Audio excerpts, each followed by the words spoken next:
Hello guys, welcome back to the channel. And guys, I've been receiving a lot of questions from other farmers saying that their turkeys actually die at around 1 month old. Now for us, we hatched 11 turkeys, and as of today I am still proud to say guys that we still have all of them. So today we are going to be discussing about what we have done so far until we get to day 31 with these chicks. And then we also get to tell you how you can be able to survive your chicks. We realize that most of you guys are complaining that your chicks suddenly start dying at around a month old. It's basically going to be many things, but the very first thing is going to be the feed. Which kind of feed do you give to your turkeys? Of course, the feed must have a high protein content for you to be able to ensure that actually your turkeys are growing out well. Like you can see, our turkeys actually do love eating the feed, and this is a starter feed which we are giving them, and it has a protein content of 23%. That is going to be key to ensure that your turkeys are getting a balanced diet, guys, because basically at this point it is just feed and the environment where you keep your turkeys. Like you can see, at this cage we haven't swept it. It's because it is self-cleaning. It has a mesh, and all the droppings just fall through to the ground.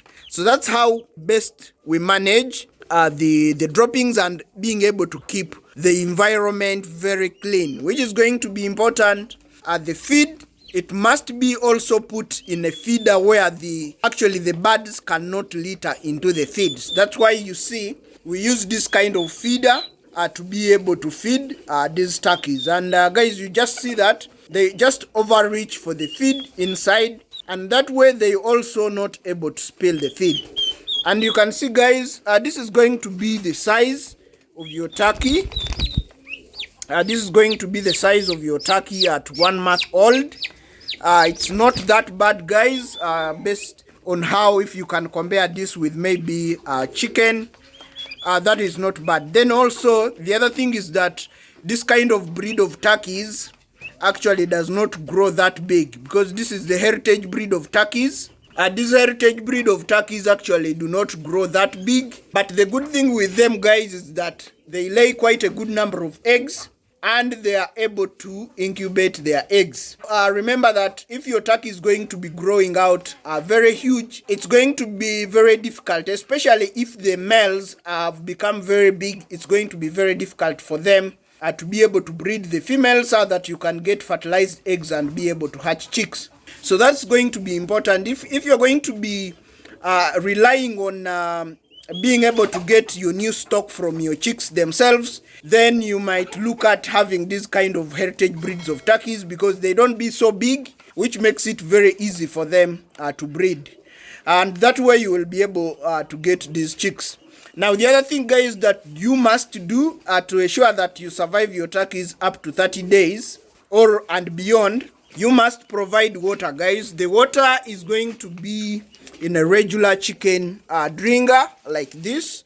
You see that this water was put here in the morning, but there's no sign of droppings that have gone into the water. Now the other thing that you can do at this point is you can start introducing greens to your turkeys. At this point, these turkeys can actually eat the greens. You start by giving little by little, and then gradually increase the quantity, because also this can lead to your turkeys having watery droppings. But of course, if you give out in moderation, then you're going to ensure that you also don't get that kind of problem. So guys, it's actually not very difficult, because also at this point you know that basically your turkeys are out of the danger zone. Then the other thing that we actually do not do here on the homestead is actually, guys, any form of immunization for our turkeys. That we do not do. So until this point, these turkeys have not been immunized against anything, because we just want to have our turkeys very organic. And of course, if you're going to be selling out your turkeys maybe to other people, you might look at the option of maybe immunizing them. But for us, we have found no effect whatsoever. Because the previous regime which we raised, we did exactly the same thing, and nothing has happened to them, guys. And actually, guys, we have been doing the same with our chicken. We basically do not immunize, except for the recent bunch which we had, and we only gave one vaccine, that was Newcastle, and then the rest we just skipped them. Because by that time we actually had in the neighborhood, some people were experiencing some form of challenge with their chicks. It's these practices that have enabled us to actually have all these turkeys until this point, when we have not actually lost any. For us, what we consider very important, guys, is going to be hygiene, because the most cause of deaths to these young poults is going to be any form of disease, especially coccidiosis, that comes from actually these turkeys eating feeds that is mixed with droppings. And that has been, I believe, the most common cause for some farmers. And also the other thing, guys, is going to be if you're actually keeping your turkeys with the old flock. Now what that does is that your old stock is actually going to be chasing these young ones from eating the feed. And if these small chicks go hungry maybe for about 2 to 3 days, you will find that they will start getting problems.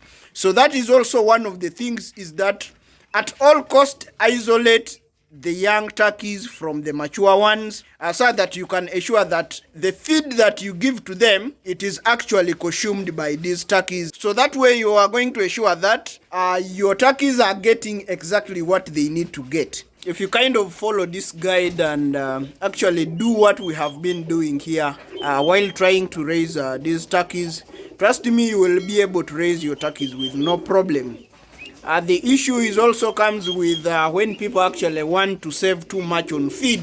You find that someone is basically not putting in any nutritional value in the food that they are giving their turkeys. Then they also expect them to survive. You should be able to provide the best feed, provide a very clean environment for your turkeys, secure them from the rest of your flock, because that can also be the source of the problem.